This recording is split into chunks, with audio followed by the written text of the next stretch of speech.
Hey friends, I'm out here in my potato patch this morning and I am absolutely thrilled. As you can see, there are tons of weeds in this potato patch. Look at this.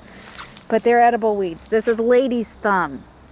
I love lady's thumb so much. This is one of my all-time favorite weeds. Anyways, that wasn't the point of this video. The point of this video is to show that growing potatoes in mulch absolutely works. I'm harvesting right now. I just harvested this area and I've already got this huge bowl of potatoes. I will link below, I believe it's Seeds Now, if I remember right, where I ordered the potatoes from. And I wasn't gonna be an affiliate, but after I'm getting this harvest from this little area with literally no work, with the environment being what it is, with the drought, with the microwaves, with the chemicals from the sky,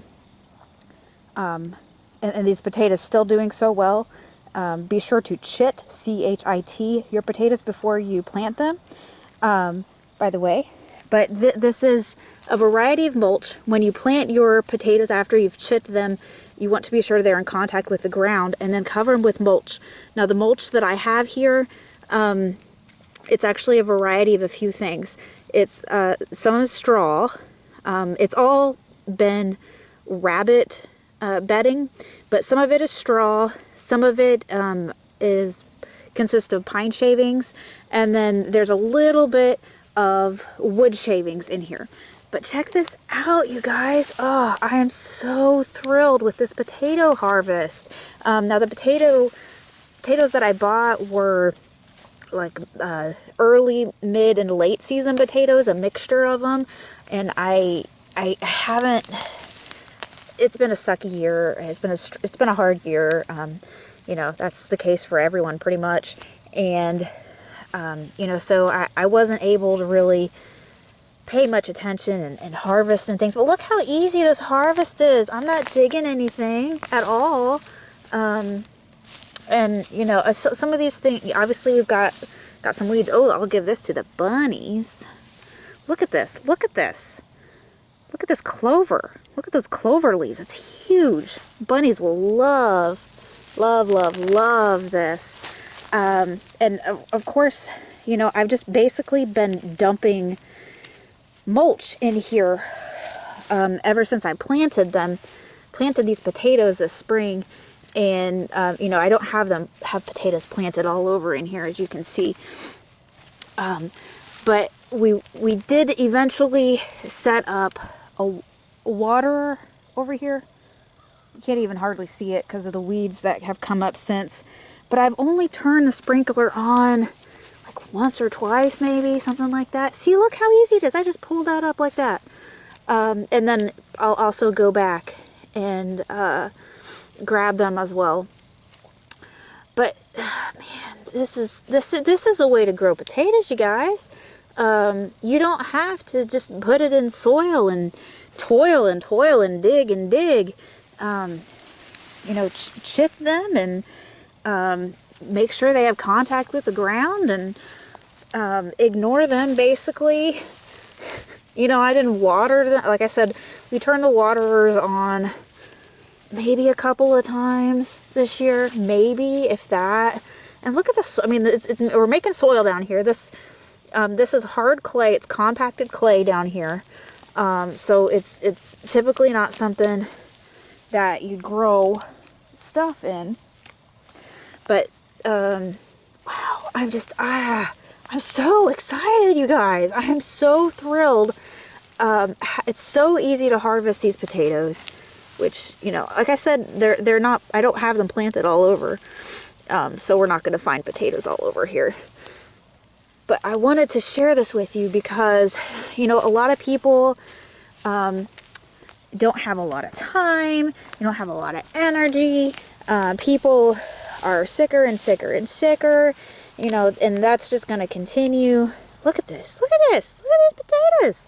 My goodness gracious. And look how easy it is. I mean, you just grab it. You know, I'm not dealing with a shovel. We have hard compacted clay here, and I'm not, you know, having to worry about that. I did, last year I grew them, I did it I did it wrong last year, guys. I did it wrong last year. I actually planted them in mulch last year. And I did still get a harvest last year, by the way. What I did last year was I actually let the chickens in to my potato patch. It was actually a different spot. And I let them dig up the potatoes. And they didn't eat the potatoes. They just dug them up for me. So, you know, I try to make nature work for me whenever I possibly can, because that's the purpose in nature. These potatoes actually probably aren't ready over here yet, but I'm actually going to go ahead and pull them because I'm out here anyways, and I want to just get this task done. You know, I got a lot of other things going on as well. And man, I'm just so happy. And look, we got a volunteer tomato over here. See the volunteer tomato over here?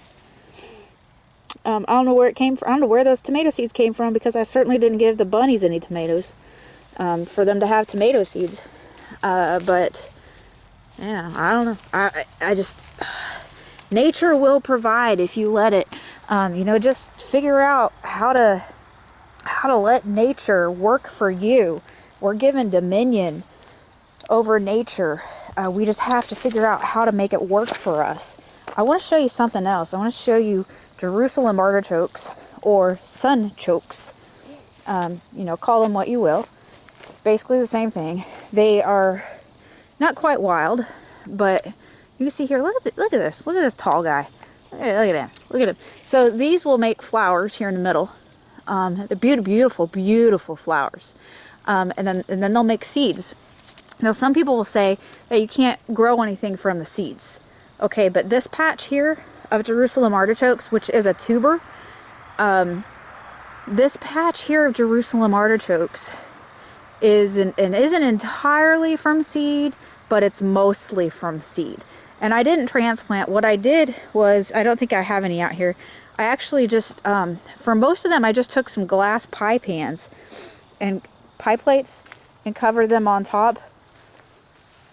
Excuse me. And they weren't even vented or anything. But it was an experiment, and it worked. I wasn't sure if the seeds would, you know, produce anything, because that's what everybody says online. Oh, you know, you don't want to grow Jerusalem artichokes from seed because that's just not going to work. Well, it worked for me. Now here in the garden, look at that guy. It's got to be like 8 feet tall. This is a Jerusalem artichoke here as well. And these here, my first year that I grew them, they did well. And this in the second year, I thought that they all died, but they didn't. I basically had given up. And then this year they came back with a vengeance. Look how tall these guys are. And I do nothing for them at all. Well, I do water the garden here, which took a turn for the worse a few weeks ago in a major way. Just all of a sudden took a turn for the worse. All sorts of issues just overnight. And so I opt, when I can, for plants that want to live. I don't have the time and energy and wherewithal to baby plants. I want plants that are vigorous. They want to be here. And Jerusalem artichoke, look at this. Look at this big patch. I planted maybe 1/10, not even 1/10 of this here a few years ago. And then I just completely neglected it. I did mulch it the 1 year, maybe the second year as well.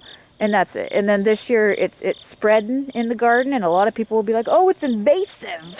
Invasive plants. Well, is it invasive, or is it opportunistic, and is it actually doing well in a very, very harsh environment? Because the environment today is not the environment, you know, that we had prior to 2020. So look at that. Look at these guys. They're going to flower, and the flowers are going to be gorgeous, and they're going to make tons of seeds, and I'm going to harvest some of the seeds probably and sell some of them because they're so awesome. And now Jerusalem artichokes, if the ground isn't frozen, then you can harvest them all winter, as long as the ground isn't frozen. Obviously, it's going to be real hard to dig into frozen ground, but besides that, you can harvest them in fall. You can harvest them in spring. leave some in, and they're gonna do this. This is what they're gonna do. Isn't it wonderful? Isn't it wonderful? Isn't just yesterday I was having a real hard time because look at my bean plants. Look at my bean plants here. Look at my bean plants. I harvested lettuce seed yesterday. Some of the squash is doing awesome. Like here, my young squash over here is doing really well. My beans are doing terrible. Look at this. Look at this bean plant.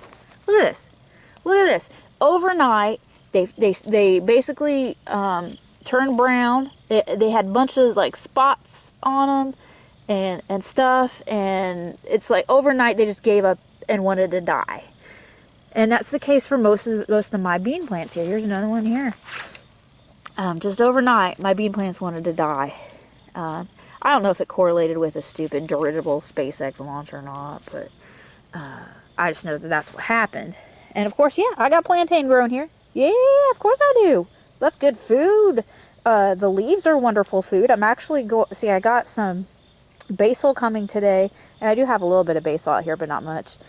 I do have some basil coming today for Market Wagon, and so I'm gonna make a ton of pesto because we love my homemade gluten-free, grain-free pizza. It's basically keto pizza, but it's amazing. And so I'm gonna harvest. I've got some plantain leaves here. I'm gonna put them with basil, and I'll link to my pesto sauce recipe. And I'll make a ton of pesto. We've got some wild lettuce growing over here. Got all over on our septic field. There's some dock growing out, some new dock growing out there that I'll make. And with the basil that's coming, I'll make a ton of pesto and freeze it. And that'll be wonderful for the winter for us. But the seeds here, plantain, those are edible. And people make them make crackers into them and all sorts of stuff. And you know, there's a ton of research on this topic, but the more research that's done, that's actually decent research, the more they're finding that things such as dandelion, which I did have a ton of dandelion growing out here. Not sure what happened to it earlier this year. There's a whole bunch of dandelion out here.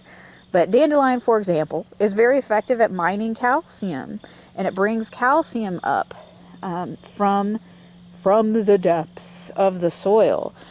So it feeds other plants. And who are we to say that we completely understand what's going on beneath our feet? Because we don't. We do not understand soil life like most people think we do at all.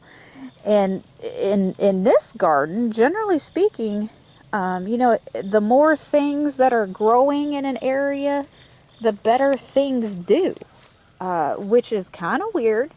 It flies in opposition to commercial agriculture, but commercial agriculture is pushed by Monsanto, isn't it? Huh? Isn't that something?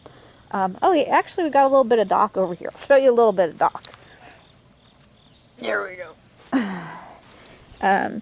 Here we go. We got a little bit of dock leaf over here. Not a lot, but a little bit. Let's see. Oh, there's another leaf back in there.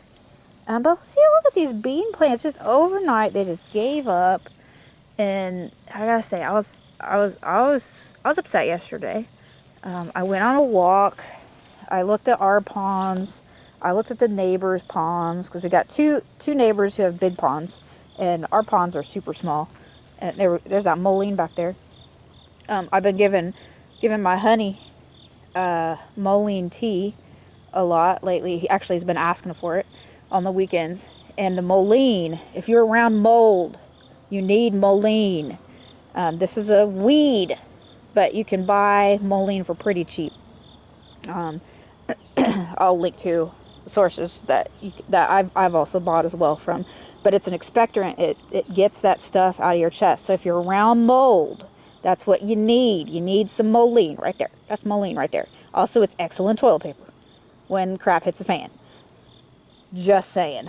I got a extensive post on toilet paper, alternative toilet paper on our website. If you search for toilet paper, But I gotta say, I was really bummed yesterday about the beans, and I was like, do I even water the garden? Because, so, before, about a month ago, if I stuck my hand down underneath mulch anywhere, it would be super wet down there. Look at my zucchini plant. My zucchini plant's actually doing better than it was. So weird. This brave new world that we're in is just puzzling to me. And it's hard to navigate when you're trying to produce food. But it used to be that when I stuck my hand down under mulch, it was super wet, like soaking wet in the soil. And started about a month ago, where if I did so, and this is the case now. I'll show you. Well, this probably won't be the case now. Probably won't be dry, but it'll be dry. Yeah, it's dry down there. Let's see if you can see it. Can you see? It's dry. It's still actually partially. I don't want to mess up the root system down here or anything, because we got roots growing down here from our squash, our happy little squash plants. Good job, plants. Doing a good job in this stupid world. And that was bumming me out yesterday, and I was like, do I continue to water the garden? Do I not water the garden? Am I doing more harm by watering the garden? And I still don't know the answer to that. But, you know, we'll see. We'll see. I'll leave it at that. We'll see.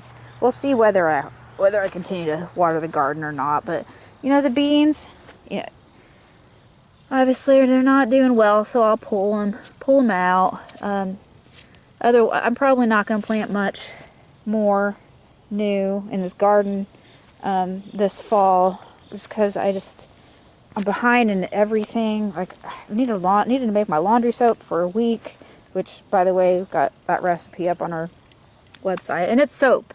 It's laundry soap. It's not detergent. So don't get confused about that. But, you know, I got my peas started here. Not a lot of peas, but I need to water those this morning.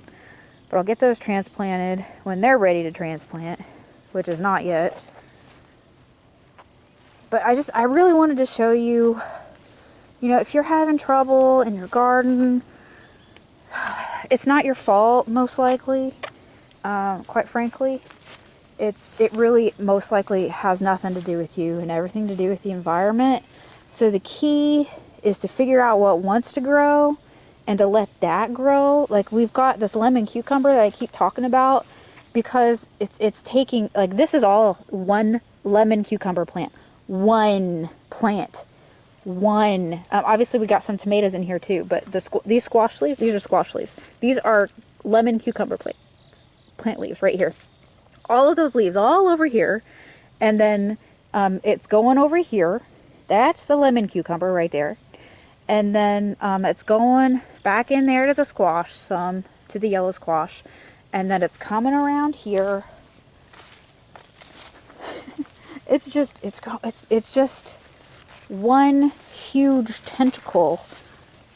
Here we go, of a plant. And I've never had a cucumber plant do that before. It's amazing. Look at that. This is all, and it's still going back there in the pathway. It's absolutely incredible to me. One thing to keep in mind is that if you have things that are doing well, like, for example, I've been very happy with my yellow squash this year, and you know, my tomatoes have done well as well. Very happy with them. And of course the lemon cucumber. Let us not forget the lemon cucumber. Those seeds, or those plants, I'm going to seed save from, because they're doing well in this brave new world. And so then I'll plant them next year, and then I'll save those seeds next year, the following year, and you know, God willing, of course. Who knows what's gonna actually you know, come to pass in the next couple of years. But just figuring out what wants to live here, what wants to live where you're at, and then letting it do its thing. letting nature take its course. Of course, we have dominion over it, but acknowledging that God didn't, like, so God's garden isn't a monoculture. It isn't just one plant living in isolation. That's not his ordained design.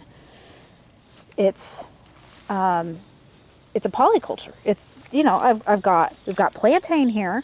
Look at this. We've got the cucumber plant here, of course. We've got plantain. We've got wood sorrel right there. There's some wild lettuce there. Here's a dandelion plant here. Got a bell pepper plant here, and then I got squash plants here. Oh, and then let us not forget the basil right over here. So, you know, this is obviously the stakes fell down there. Whatever. They've been down for like 2 months, and I haven't done anything about it. But you know, things are doing pretty well here. That's how God designs things. He doesn't design things to grow just one crop in a huge monstrosity of an area where all other life is poisoned to death. And the only reason why that life that doesn't die is because it's been genetically modified. That is not how it's supposed to be, guys. That is not how you get living food. So I know I've touched on a number of topics here, but I wanted to give you guys some hope, and I just wanted to share how excited I was about my potato harvest that I thought I wasn't really going to get anything from. So thank you so much for being here. Please subscribe to our weekly newsletter. Have a most beautiful and blessed day, and stay focused on the Lord, and He will guide you in all of your ways, including gardening.